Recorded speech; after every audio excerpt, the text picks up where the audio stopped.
그런데 이 트럼프가 이 머스크와 충돌하는 것뿐만 아니라 세계 각국과도 지금 충돌하고 있는 상황입니다. 트럼프 대통령이 이른바 공포의 관세 서한을 보내겠다고 예고를 한 건데요. 12개국에 대한 상호 관세율이 적힌 서한에 서명했다고 밝혔습니다. 90일 관세 유예가 끝나기 하루 전인 현지 시각 7일에 이 서한을 발송하겠다는 건데요. 목소리 듣고 오겠습니다.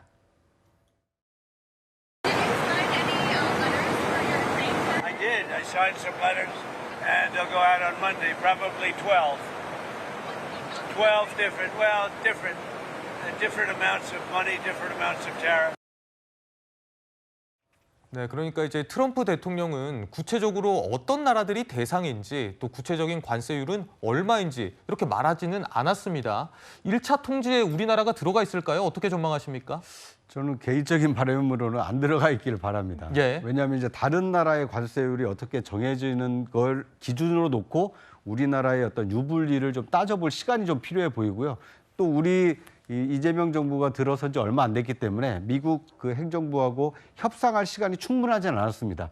그래서 상당한 시간을 가지고 한국 국익과 미국 국익의 어떤 접점을 찾는 시간이 필요하기 때문에 1차 관세율에는 우리나라가 포함되지 않았으면 좋겠다라는 그건 개인적인 바람인 것이고요. 예. 트럼프 대통령이 어떻게 결정했느냐에 따라서 우리나라에 미칠 영향이 상당히 큽니다. 왜냐하면 대한민국 경제에 굉장히 많은 비중을 차지하는 것이 수출이고 그 수출 중에서도 대미 수출 비중이 높기 때문에 그렇습니다. 네. 만약 미국에서 높은 관세를 부과한다면 대한민국 제품과 서비스에 대한 경쟁력이 약화될 우려가 있고 이 그 수출에 따른 어떤 그 수입 자체가 줄어들 우려가 있기 때문에 한국 경제에 미칠 영향까지 고려해 보면 이 트럼프발 관세율이 대한민국 경제에 미칠 영향이 크기 때문에 1차에는 좀 빠졌으면 하는 바람이고요. 앞으로 협상을 통해서 실용 정부 아닙니까? 이재명 정부가. 예. 협상을 실용적으로 잘해서 대한민국을 국익을 지키는 이 대미 협상을 했으면 하는 바람입니다. 네, 이 관세 전쟁에 대응하기 위해서 우리나라에서는 위성락 대통령실 국가안보실장이 오늘 미국 방문길에 올랐습니다. 오늘 미국으로 출국하면서 인천공항에서 말을 했는데요. 그 목소리 듣고 이야기 이어가겠습니다. 제가 오늘부터 9일까지 워싱턴을 방문하게 되었습니다. 미국 인사들을 만나서 협의한다고 하시는데 미국 국무장관을 만나시죠. 일단은 제 카운터파트하고의 면담을 추진하고 있습니다. 오늘 가시면 한미 정상회담 관련해서도 좀 얘기가 많이 나오실 것 같은데 여러 현안들 중에 하나라고 생각합니다. 협의를 하겠습니다.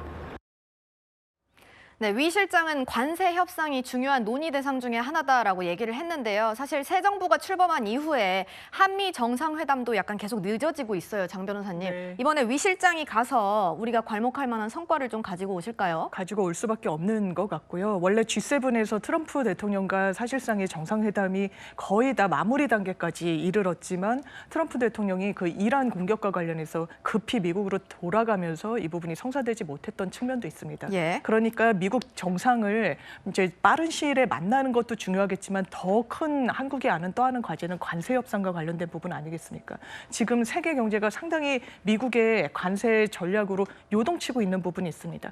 계속해서 속도를 내겠다고 했지만 영국, 베트남밖에 협상이 마무리되지 않았고 지금 EU, 일본 여러 국가들이 아직도 협상안에 대해서 의견을 못 모으고 있습니다. 특히 한국과 일본은 좀 이해관계를 같이 하는 부분도 있기 때문에 일본의 협상 과정을 대한민국으로서도 상당히 주시할 수밖에 없는데 최근에는 원래 책정했던 비율보다 훨씬 상회하는 35%까지도 우리가 관세를 일본에 부과할 수 있다. 예. 이런 식의 조치에 나서고 있어요. 물론 이제 승부사다, 전략가다라고 해서 트럼프 행정부가 상당히 강공한 전략 기술을 쓴다라는 평가도 있습니다만 이런 부분이 남일, 남국가의 일에 그치지 않는 게 지금 대한민국의 현실이다 보니까 또 방위비 분담금 문제까지도 대한민국의 부담이 강화될 수 있는 그런 국면이기 때문에 시기도 정확하게 우리의 입장을 다 미국에 설명을 한 이후에 해도 뭐 크게 늦진 않은 게 아닐까라는 생각도 듭니다.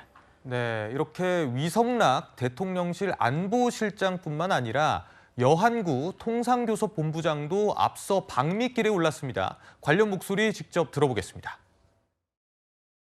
미국 상호관세 유예 데드라인이 이제 임박했습니다. 현재 상황은 매우 유동적이고 또 굉장히 불확실한 그런 상황입니다.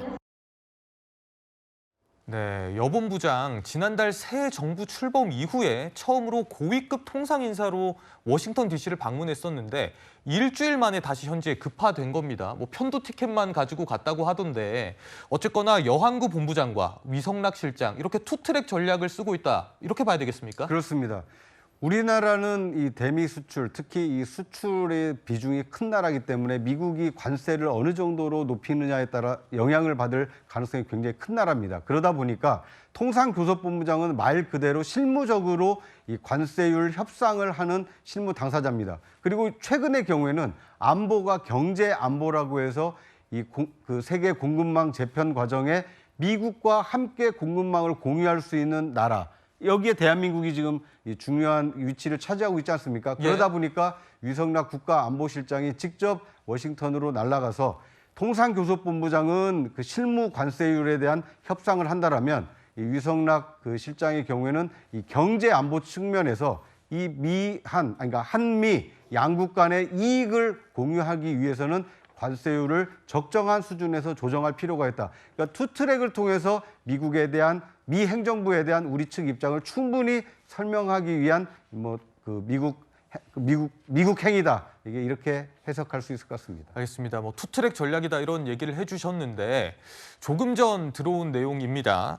여 본부장이 미국 무역 대표부와 이제 협상을 진행을 했는데 관세 철폐나 완화 이런 부분들이 포함돼야 된다고 또 강조를 했고요. 그리고 관세 유예 부분도 협의를 하고 왔다. 이런 내용이 좀 전해졌어요. 실제로 8일까지 타결 가능성 좀 어떻게 전망하십니까? 글쎄요. 좀 더 지켜볼 필요성이 있어 보입니다. 이 트럼프 대통령의 협상 능력 자체는 또 뛰어나다는 평가도 받고 있어요. 예. 그러니까 워낙 사업가 출신이기도 하거니와 예측이 좀 어렵습니다. 유예 기간을 둔다는 건 어찌 보자면 당초에 제시된 그런 관세율보다 조금 더 타협을 조율을 해줄 그런 여지를 남겨준다는 의미도 갖고 있지만 경우에 따라서는 잘못 조율을 하다가는 더 높은 관세율을 부과받을 수도 있는 것이 사실상 유예 기간이라고도 볼 수 있어요. 예. 어떤 전략을 취하고 있을지는 좀 더 지켜봐야겠지만 적어도 뭔가 진전은 있어 보입니다. 관세를 낮출 필요성에 대해서 강하게 주장을 해왔고 그렇다면 우리 측이 또 제공할 수 있는 그런 또 요소들도 꺼내놓고 왔다는 이야기가 될 것 같거든요. 예. 아니면 지금 당장 합의가 어렵다면 조금 더 기한을 두고 대화를 이어가 보자까지만 진전이 되었어도 충분히 성과라고 볼 수 있기 때문에 최종적으로 우리나라가 서한을 받는 것인지 내지는 트럼프 대통령의 어떤 통보를 통해서 관세가 극적으로 좀 타결될 수 있을지 좀 지켜볼 필요성 있어 보입니다. 네. 우리나라 관세 협상 상황까지 살펴봤습니다.